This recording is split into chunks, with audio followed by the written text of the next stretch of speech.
Capacitance of a conductor. If we consider a conductor, if we supply some charge to that conductor, for example, we are providing Q charge to the conductor, at any instant of time, its potential is V, Q is directly proportional to V, or V is proportional to Q. So capacitance of a conductor is the ratio of charge to potential. Its SI unit is farad, okay, and its other units are microfarad and picofarad. So 1 microfarad is 10 to the power minus 6 farad and 1 picofarad is 10 to the power minus 12 farad. Its dimensional formula. So dimension of capacitance is dimension of charge by dimension of potential, and we can write dimension of potential as dimension of work by dimension of charge, W by Q. So the expression looks dimension of Q square by dimension of W. So now you put the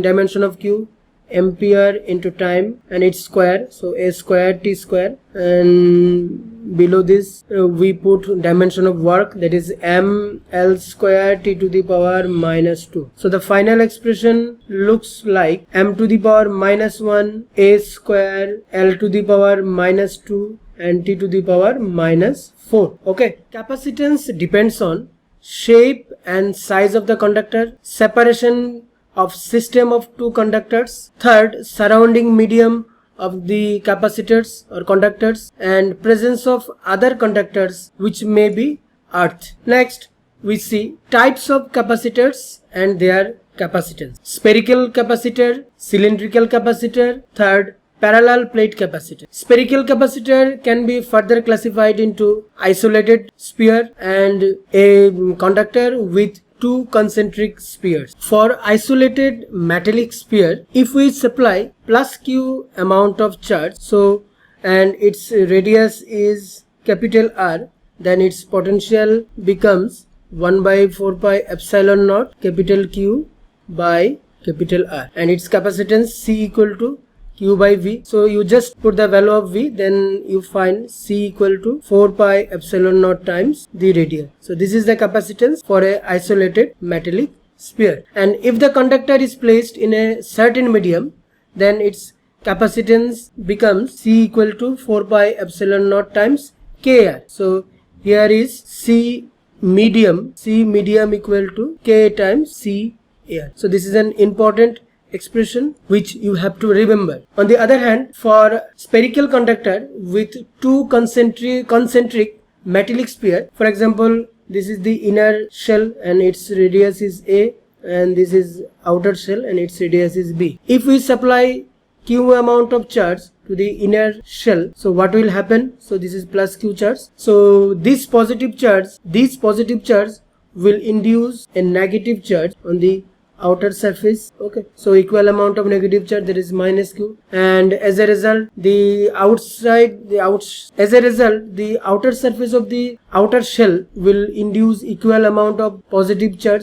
If we further grounded the outer surface, then what will happen? The positive charge on the outer surface is neutralized. Okay, so as the outer surface is connected to ground, so its potential is 0. So V2 is 0, and if the potential in the inside point, that is on the inner shell, is V1, so we can write down potential at inner shell V1 equal to 1 by 4 pi epsilon naught times its potential is Q by A, and potential at this point, it is this point, due to the charge present in the inner side of the outer shell, this will be plus 1 by 4 pi epsilon naught minus Q by B. So the expression looks 1 by 4 pi epsilon naught, we can take common Q by 4 pi epsilon naught, 1 by A minus 1 by B.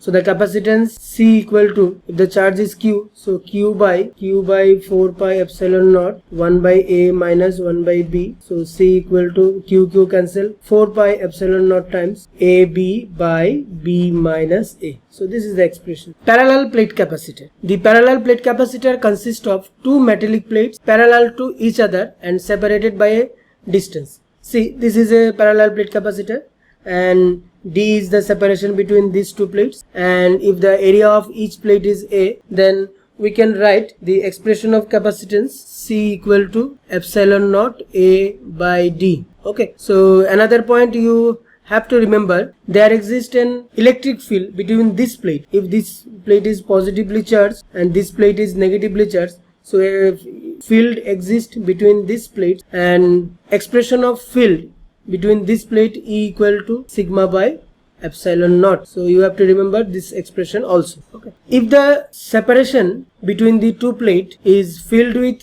any dielectric medium, okay, so this is filled with any dielectric medium K, then its capacitance, the expression of capacitance will be K epsilon naught A by D. So this is the expression C equal to K epsilon naught A by D. That is CK equal to, CK is the capacitance when the space between the two parallel plate is filled with a dielectric medium. So this is CK. CK is equal to K times CA. So this is also an important expression or relation which you have to remember.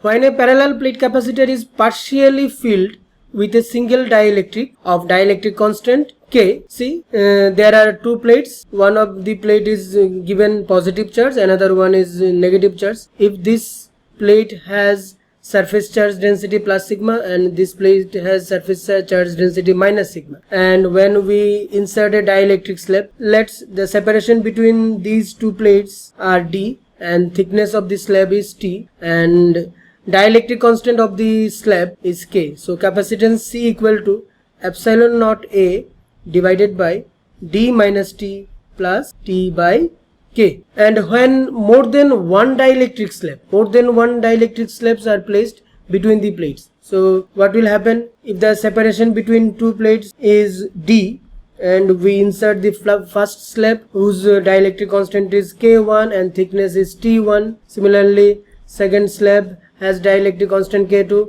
and its thickness is T2. Third one is K3, thickness is T3, okay, and so on. So this is the nth slab and its dielectric constant is Kn and thickness is Tn. So its capacitance C equal to, if this plate is positively charged and surface charge density plus sigma and this plate is minus sigma, so C equal to epsilon naught A divided by D minus within bracket T1 plus T2 plus T3 plus Tn plus T1 by K1 plus T2 by K2 plus T3 by K3 plus Tn by Kn. So this is another important formula which you have to remember. When a number of dielectric slab is inserted between the plates completely, then its capacitance. See, this is the situation when the total space between the two parallel plates is filled with a number of dielectric slabs completely. So this is the total separation D, and K1, K2, K3 and this is Kn are the respective dielectric constant, and T1, this is T1 and this thickness is T2 and this is T3 and this is Tn. So its capacitance is C equal to epsilon naught A by what? See, in the previous slide you noticed that C equal to epsilon naught A by D minus T1 plus T2 plus T3 plus Tn. So here D equal to actually T1 plus T2 plus T3 plus Tn. If you put this value in the earlier expression, so the final expression looks for in this present situation T1 by K1 plus T2 by K2 plus T3 by K3 plus Tn by Kn. So this is the expression. And another formula you have to remember, if a conducting slab, so this is another important and some different concept. When a conducting slab is inserted between the plates, if the space between the two plates is filled with a conducting slab, see, if we insert a conducting slab, what will happen? So this plate is positively charged, so surface charge density is plus sigma, this plate is minus sigma. And when we insert a metallic slab, so there is no electric field, so this portion is devoid of any electric field, so there is no electric. So its capacitance C equal to epsilon naught A by D minus T. What is D? D is the separation between two plates and T is the thickness of the metallic slab. Force between the plates of capacitor. The two plates of a capacitor attract each other because they are oppositely charged. See, This plate is positively charged and surface charge of this plate is plus sigma, and surface charge of this plate is minus sigma, as this plate is negatively charged. There exists an electric field between these plates. So this plate electric field is towards the negative plate. So positive to negative, there exists an electric field. The electric field due to the positive plate is E equal to sigma by 2 epsilon naught, or we can write as, we can replace sigma as Q by A. So the expression is 2 epsilon naught A. If the charge on each plate is Q, magnitude of charge on each plate is Q, and area A is the area of each plate. Okay. So, and another point you can remember, the net electric field between this plate is sigma by epsilon naught. So electric field due to any of the plate, that is positive, either positive plate or negative plate, is sigma by 2 epsilon naught, and the net electric field is sigma by epsilon naught.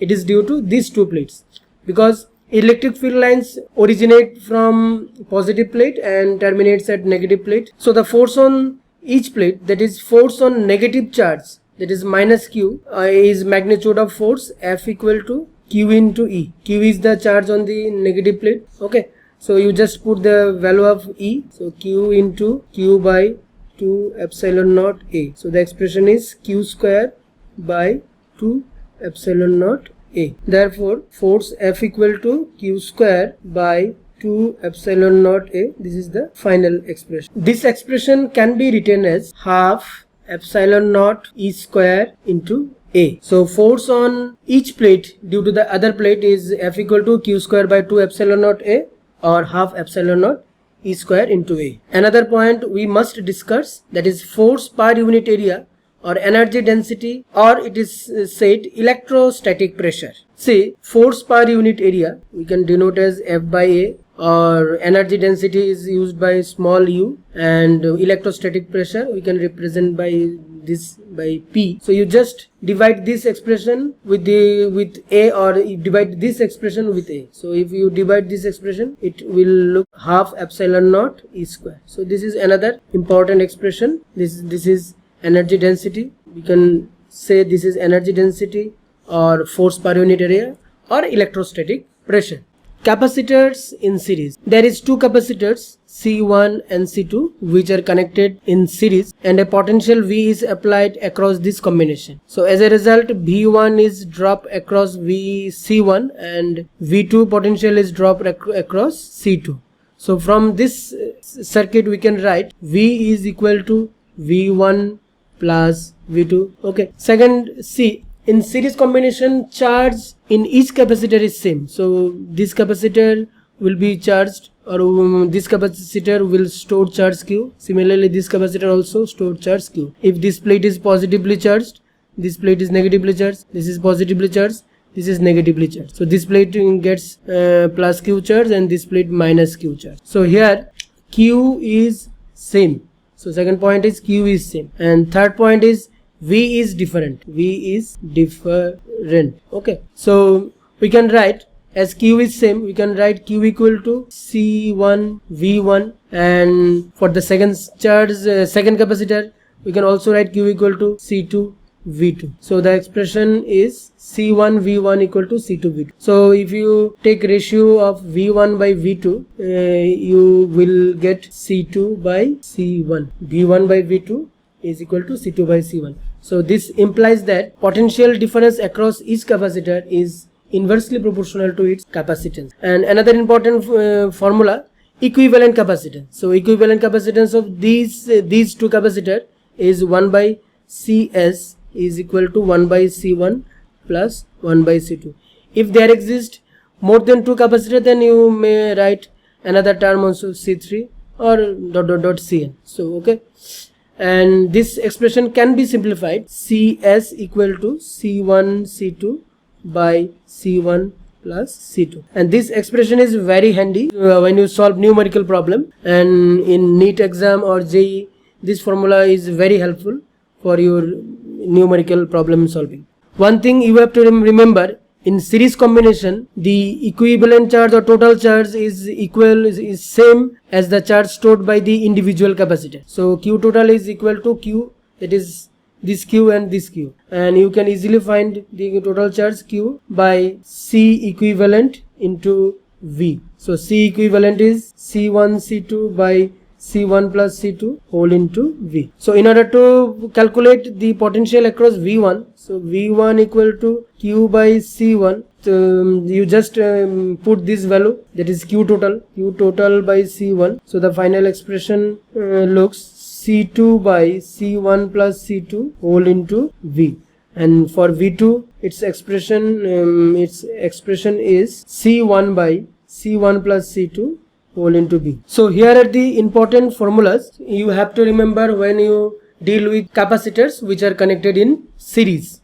Okay, move to the next point. Capacitors in parallel. In parallel combination, see here two capacitors C1 and C2 are connected in parallel. So this is a battery of voltage V. We are applying voltage B. See, in parallel combination, V is same for each capacitor. So the voltage across capacitors C1 is V, and similarly voltage across the capacitor C2 also V. Okay, but here charge is different. If the battery sends Q amount of charge, and this charge splits into two parts. So C1 capacitor stores Q1 charge and C2 capacitor stores Q2 charge. So charge, if we say charge on each capacitor, what we say Q1 equal to C1V and Q2 equal to C2B. So here important point is, in parallel combination V is same, potential difference is same, V is same, but Q is different. Okay, and Q charge on first capacitor, that is Q1 equal to C1V, and second capacitor is Q2 equal to C2B, and potential difference, so potential difference V is same. Equivalent capacitance, these two capacitors are in parallel, so C parallel equal to C1 plus C2.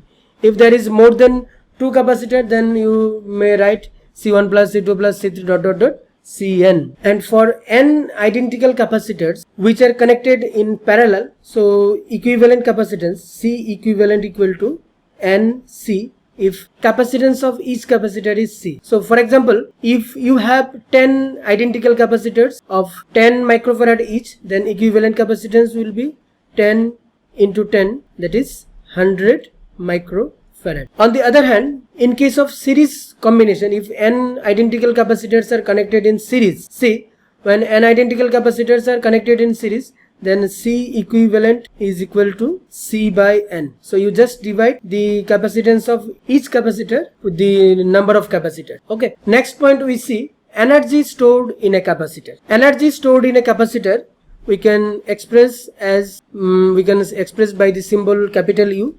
U is equal to half C V square. We can also write another few expression of this, half Q square by C, or we can write half capital Q square by C, or half Q into V, charge into potential difference. And work done by the battery to charge a capacitor is equal to work done equal to, if this is a capacitor, see, this is a capacitor and the capacitance of this capacitor is C, and we apply a voltage V, and as a result a battery sends Q amount of charge, for example capital Q amount of charge, and the capacitor charged by the potential V. So the work done by the battery to charge this capacitor is Q into V. Or you can also write, or you can also replace Q by CV. So CV into V, it will be CV square. So work done by the battery in order to charge a capacitor is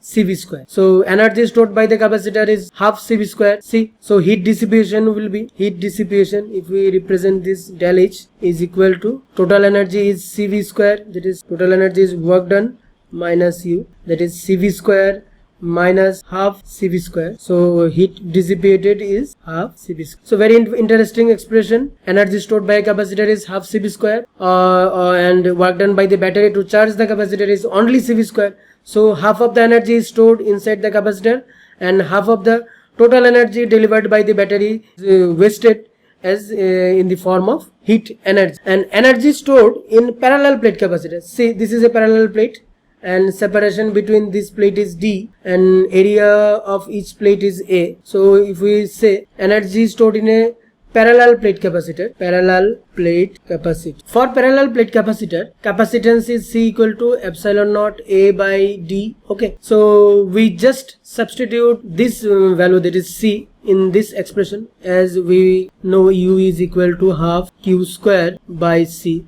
So Q equal to, we can write simply Q equal to sigma into A, so sigma square A square, and in place of C we can write epsilon naught A by D. So the expression looks half sigma square A square and epsilon naught into A. Now you multiply with a epsilon naught and divide with an epsilon naught. So the expression looks half sigma by epsilon naught whole square, and there is an epsilon naught into A. Okay, so sigma by epsilon naught, we can write sigma by epsilon naught.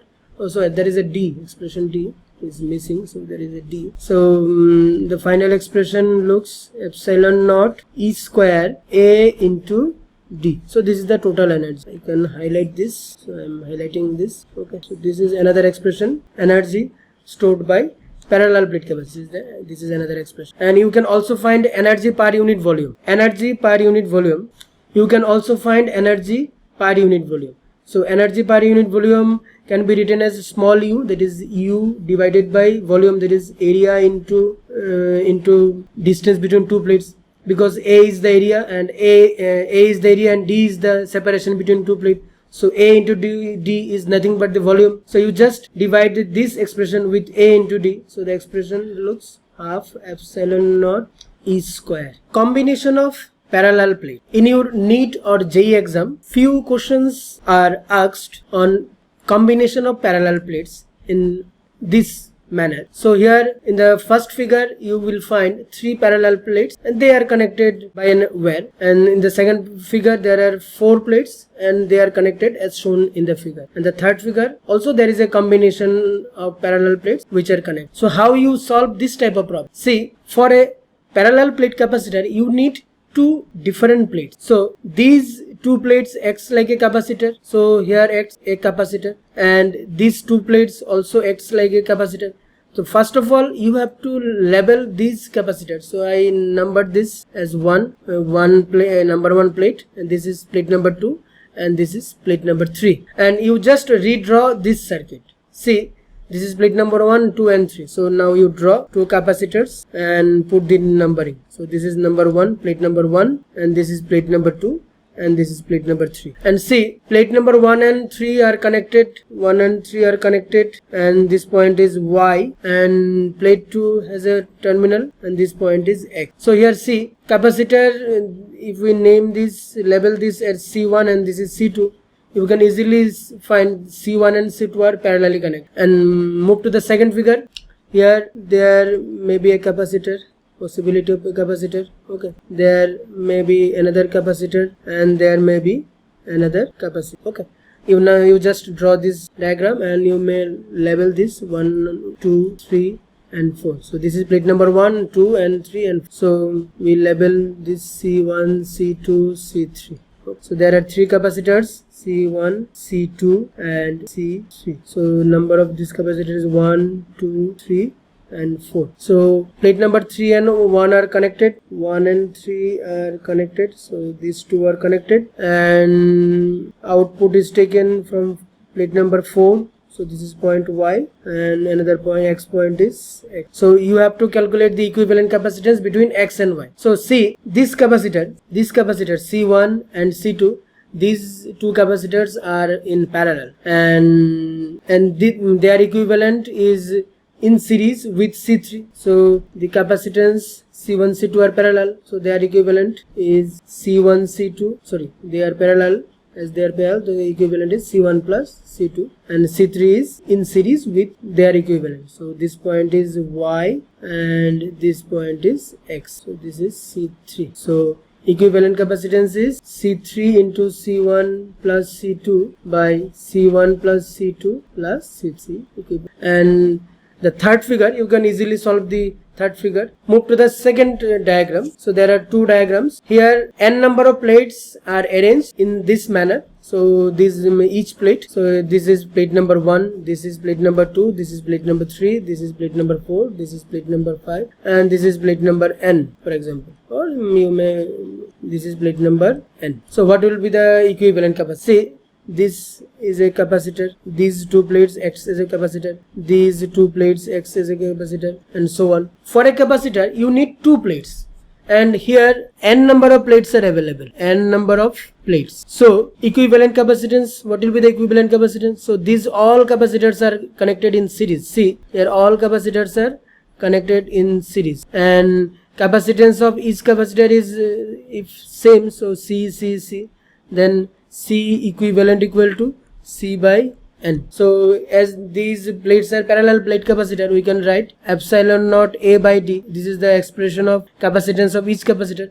But one thing you have to remember, here is n number of plates, and you need two plates to constitute a parallel capacitor. So available capacitor will be n minus 1. So the equivalent capacitance will be epsilon naught A by n minus 1 into D. Okay. And second figure, see, in the second figure here are n number of plates, but their connection is somehow different. So every alternative plates are connected to a common point. So the plates which are sky blue in color are connected to point Y, and the plates which are connected in red all are connected to point X. See, these two plates X serves as a parallel plate capacitor, and these two plates serves as a parallel plate capacitor. Similarly, these two plates serves as a parallel plate capacitor. And you can see each and every capacitor both are connected to X and Y. See, this capacitor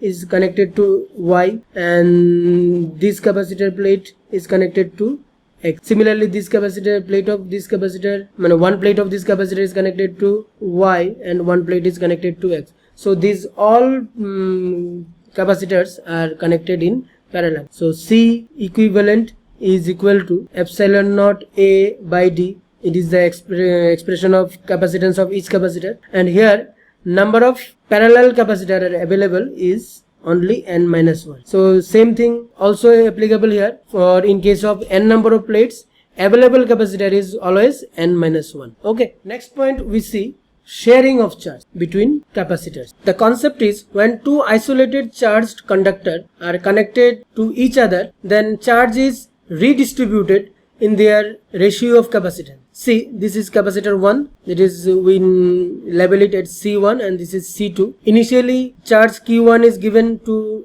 capacitor C1 and Q2 to capacitor C2, and its potential, the capacitor is charged by potential V1 and the second capacitor is charged by potential V2. And when they are connected with the help of a conductor, then what will happen? If V1 is greater than V2, potential of first capacitor is greater than second capacitor, then charge flows from capacitor 1 to, that is C1 to C2, and after some time their potential, after some time each capacitor attain a common potential, and expression of common potential V common is equal to Q net by C net. So here net charge is Q1 plus Q2 and net capacitance is C1 plus C2. Charge on the each capacitor before connection is Q1 equal to C1 V1 and Q2 equal to C2 V2. So the expression of V common may be written as C1 V1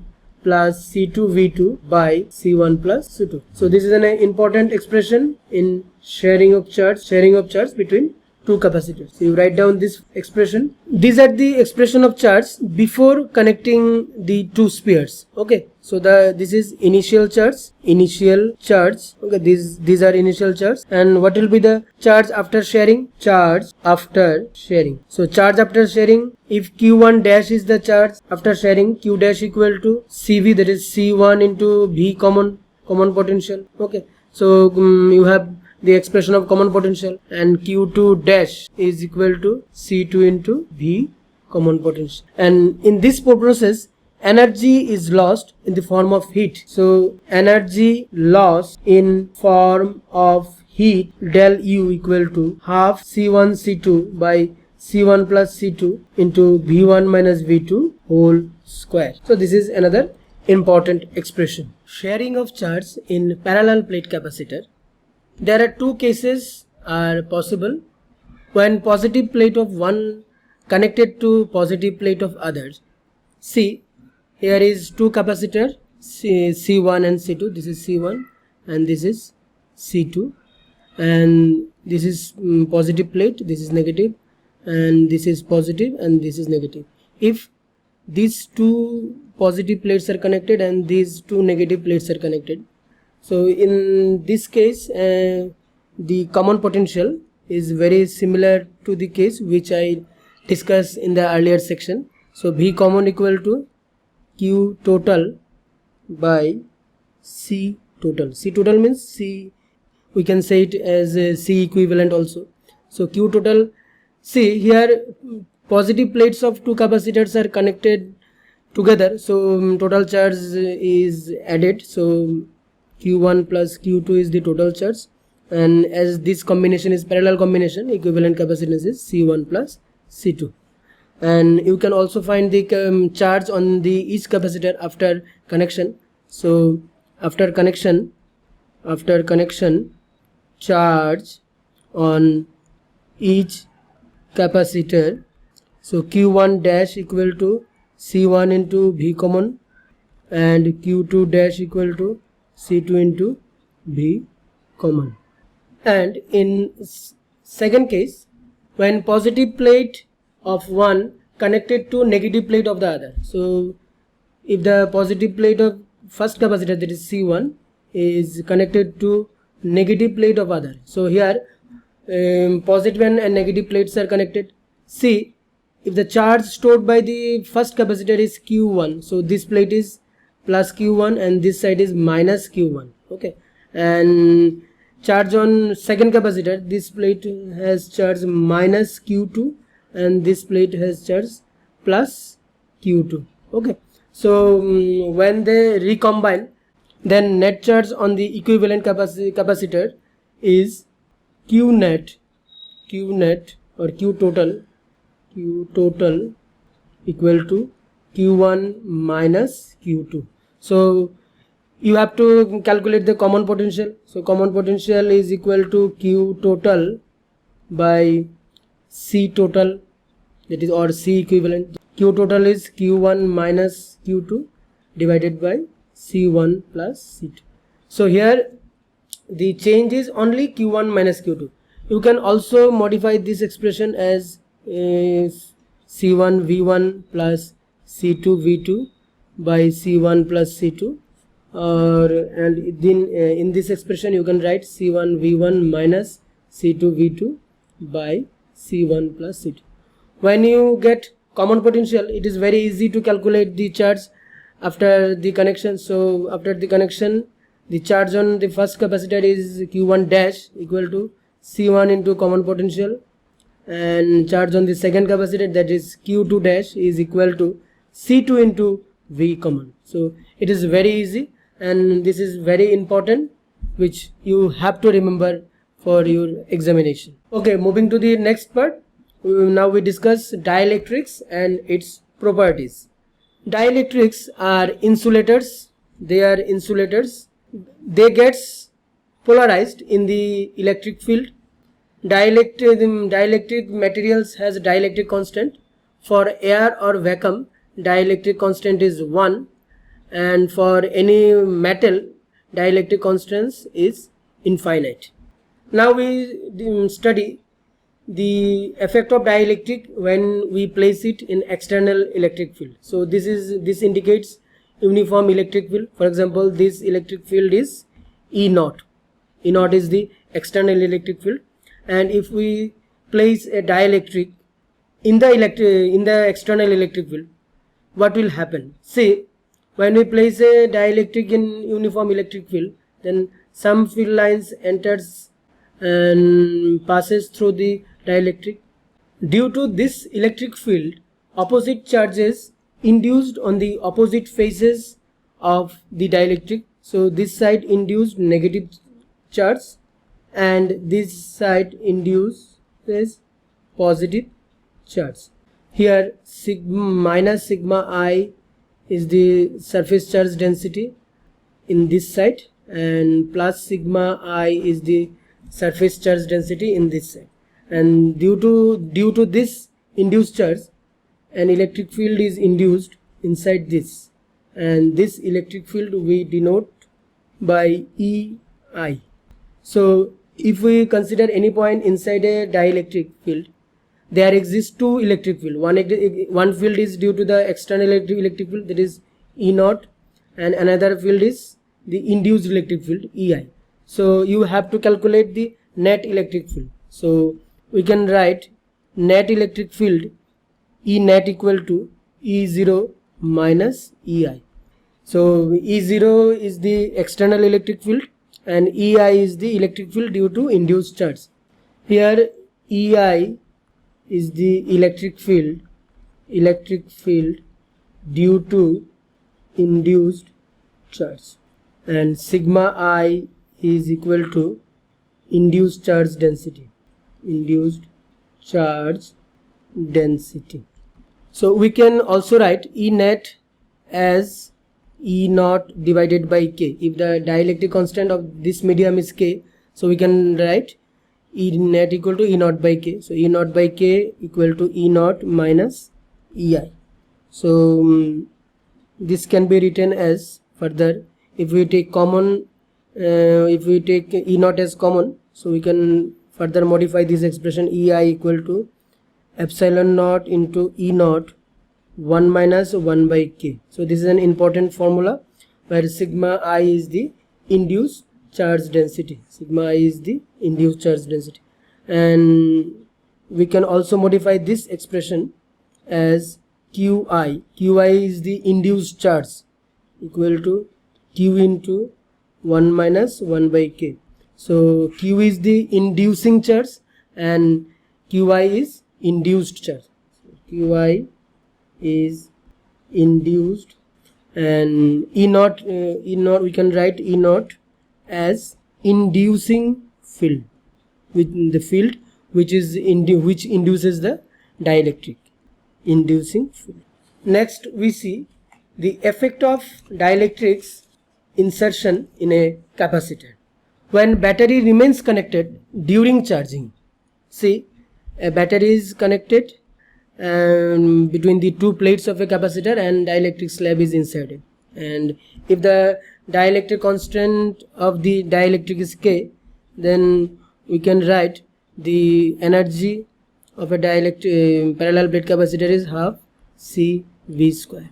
So here we see what is the effect in different cases.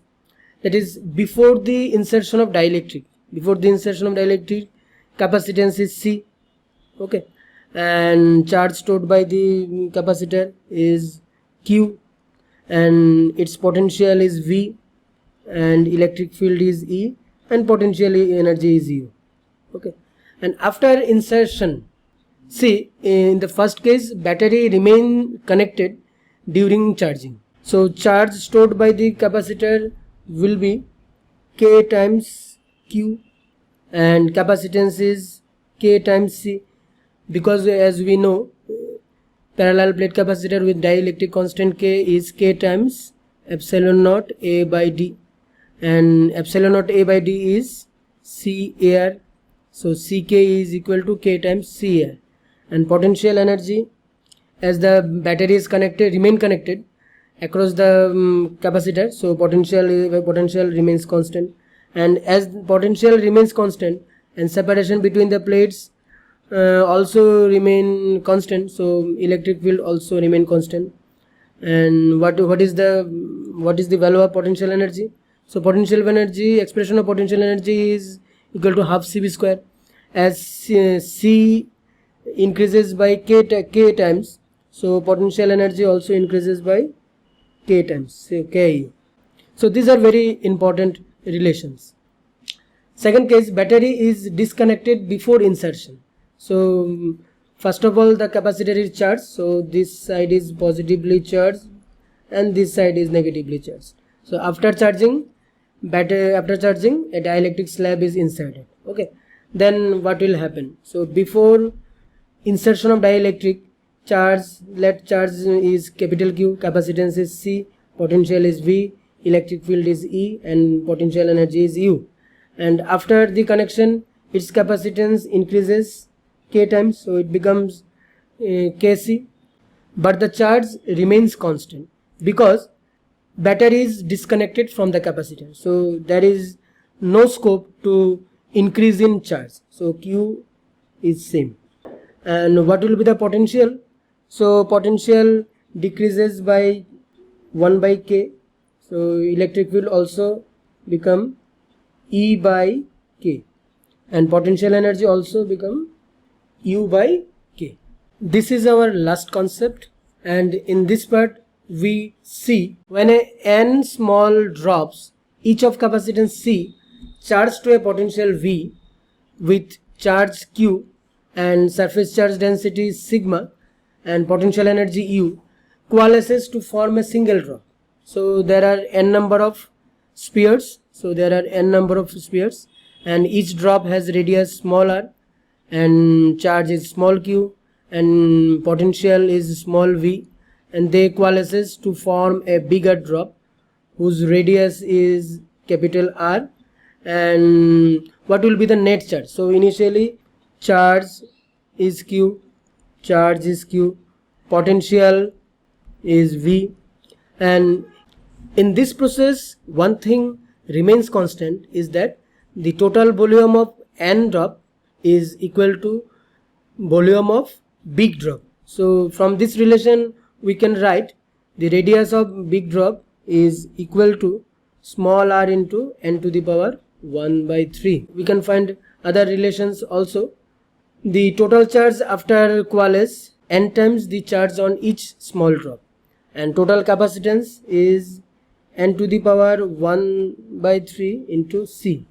Total potential is n to the power 2 by 3 into C, and surface charge density is n to the power 1 by 3 into sigma, and total potential energy is n to the power 5 by 3 into U.